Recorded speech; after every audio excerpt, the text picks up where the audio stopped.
Hello everyone, welcome back to my channel Tara Tutorial. Today we are going to discuss on a very important topic and today's topic is power of reading. हम अक्सर ज़्यादा देखा करते हैं कि लोग पूछते हैं कि रीडिंग क्यों इतना ज़रूरी है। देखिए रीडिंग बहुत ज़रूरी है विद सम लेवल, है ना, लेवल होती है रीडिंग की भी। तो आप जितना जल्दी हो सके आप रीडिंग स्टार्ट कीजिए।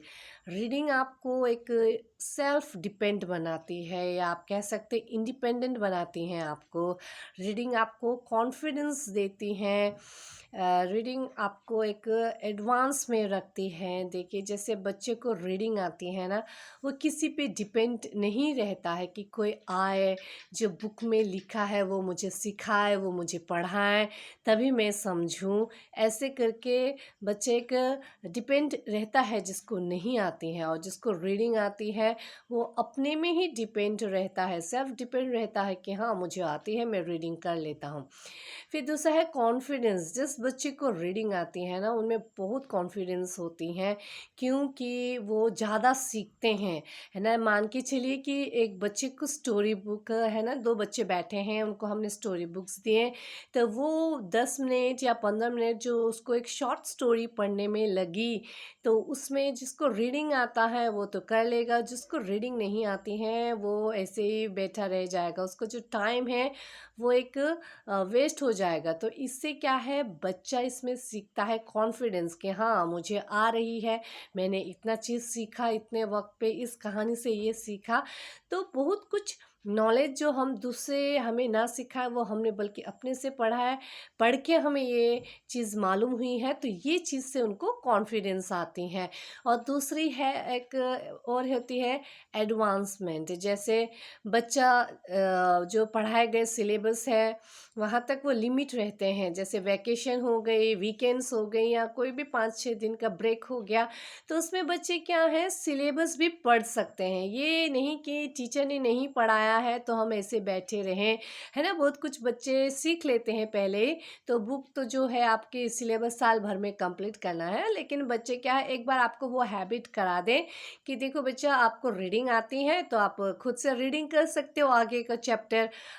माना कि उसको पूरा 100% नॉलेज नहीं मिलेगी, लेकिन उसको एटलीस्ट उस चैप्टर में से 50% उसको खुद ही आ जाएगी। तो ये एक होता है पावर ऑफ रीडिंग, है ना। वो आपको कॉन्फिडेंस देती है, नॉलेज देती है, एडवांस में रखती हैं आपको। तो ये रीडिंग जो प्रोसेस है ज़्यादातर पेरेंट्स को पता नहीं होती है कि ये एक्चुअली एक नर्सरी क्लास से ही स्टार्ट होती है ना।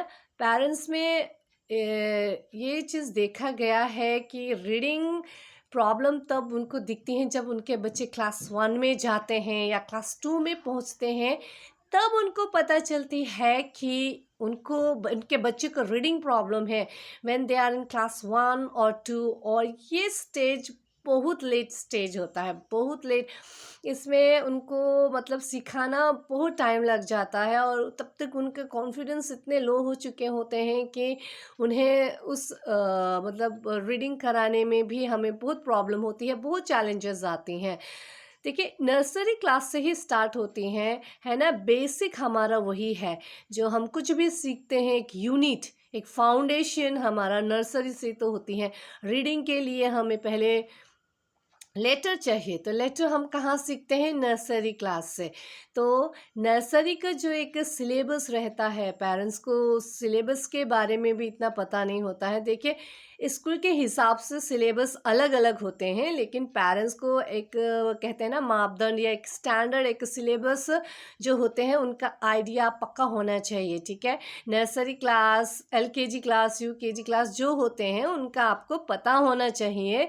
क्योंकि अगर आपको उसका स्टैंडर्ड एक सिलेबस पता होने से क्या है, it is very easy for you to को देखना कि मेरा बच्चा इतना लेवल तक कर पा रहा है कि नहीं, उनको मेजर करने के लिए, उनका माइलस्टोन चेक करने के लिए कि हाँ वो का प्रोग्रेस में है। तो क्या कहते हैं पेरेंट्स, कहते हैं कि नर्सरी तो हमने उन्हें बस स्कूल के हैबिट के लिए भेजा है, स्कूल जाते हैं, है ना। तो इस तरह से एक एक्सक्यूज़ कहें या एक उनका सोच होती है कि हाँ स्कूल हैबिट हो गई है, जाते हैं आते हैं, वहाँ रहना सब सीख गए हैं।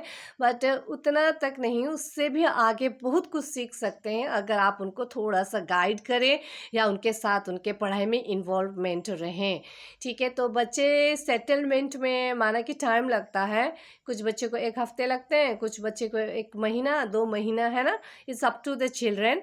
बट सेटलमेंट होना सिर्फ ज़रूरी नहीं, इसके साथ सिलेबस को कवर कराना या सिलेबस को कंप्लीट कराना भी एक पेरेंट्स की ड्यूटी होती है।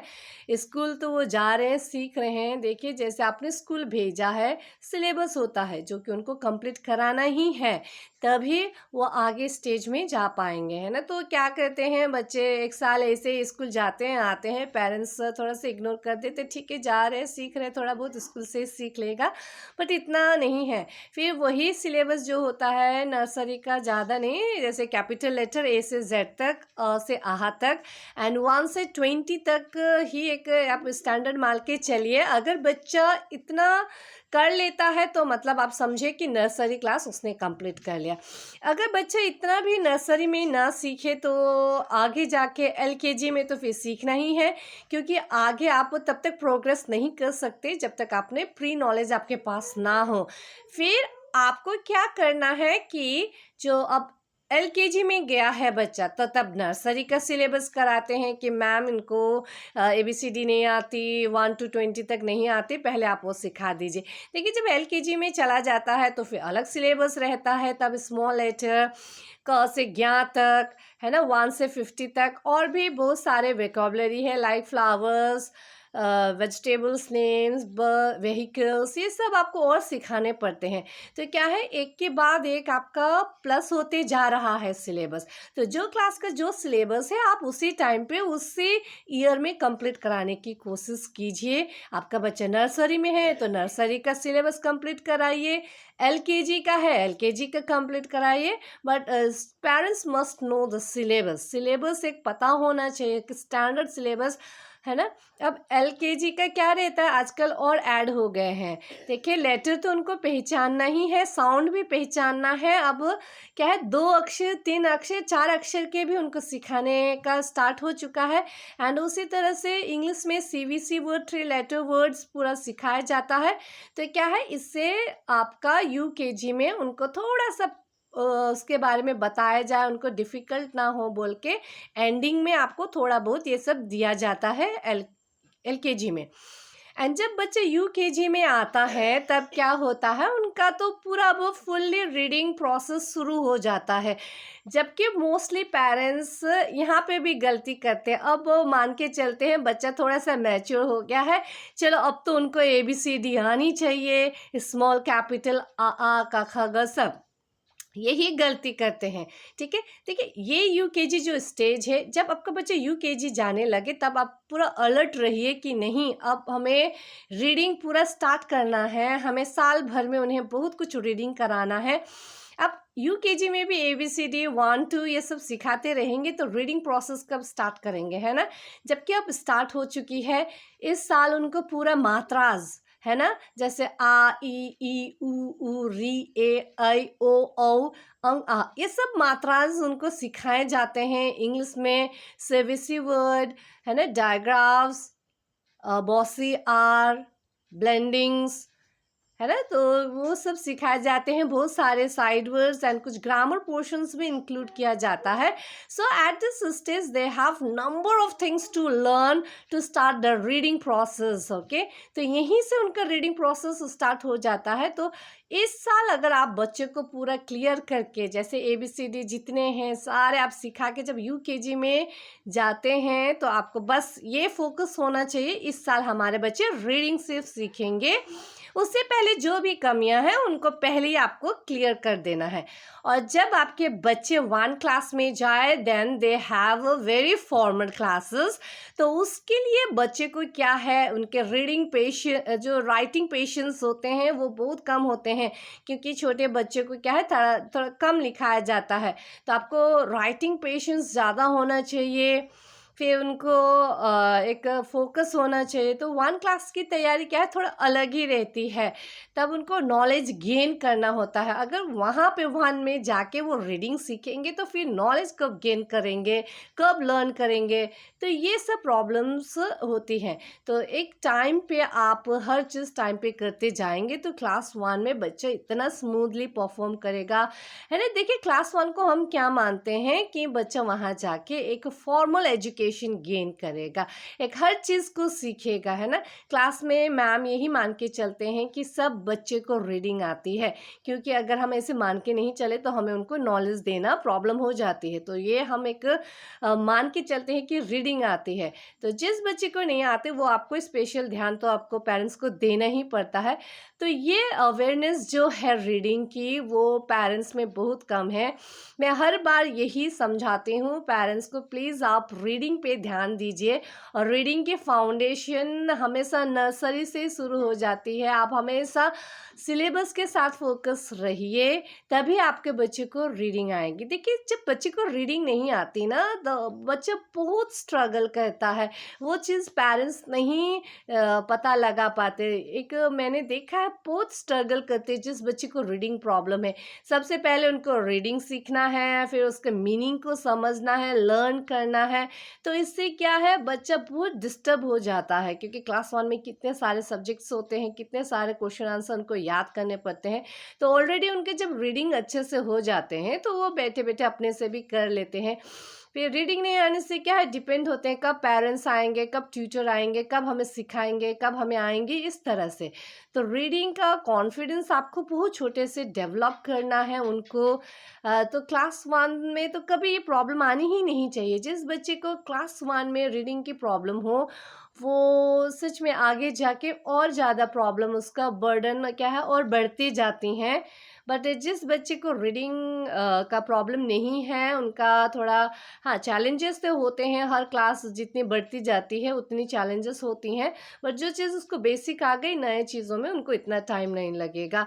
तो यही अवेयरनेस मैं पेरेंट्स के बताना चाहती हूँ। पेरेंट्स उनको जानें, उनको समझें, तभी आपके बच्चे आगे बढ़ेंगे। उनके पढ़ाई में, उनके प्रॉब्लम्स में, स्टडी टाइम में आप साथ दीजिए, इन्वॉल्व रहिए, है ना। आप ज़्यादा से ज़्यादा पढ़ा भी ना सके तो प्लीज़ रिवीजन एक बार कराइए। उनके जो टेक्निक्स हैं, जो नए-नए टेक्निक्स आ रहे हैं आजकल प्री स्कूल में, उनके साथ आप भी अप टू डेट रहिए, है ना। अप टू डेट रहना बहुत ज़रूरी है।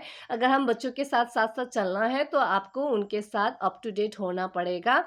एंड रीडिंग को सबसे बड़ा आप उसको ही एक चैलेंज की तरह लीजिए। उनको ही आप पहले रीडिंग को ही सॉर्ट आउट कीजिए, तभी उनके सारे प्रॉब्लम सॉल्व होते जाएंगे। तो मैं यही चाहती हूँ कि हर पेरेंट्स से आप भी एक, mother is also a very good tutor, है ना। मदर भी एक ट्यूटर है, टीचर है। तो जितना आप इन्वॉल्व रहेंगे, जितना आप उनके चीज़ों के साथ, उनके पढ़ाई के साथ अपग्रेड रहेंगे, आपके बच्चे भी उतना ही इम्प्रूव करेंगे जितना आपके एक्सपेक्टेशन हैं। तो मैं सोचती हूँ, मैं समझ रही हूँ कि आपको मेरी बातें समझ में आई होंगी कि रीडिंग सच में बहुत ज़रूरी है।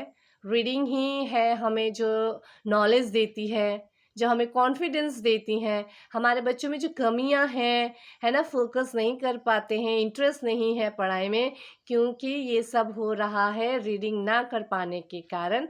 उनका इंटरेस्ट हमेशा रहता है, बच्चों को नए चीज़ सीखने में हमेशा इंटरेस्ट रहती है, ऐसे कुछ नहीं है।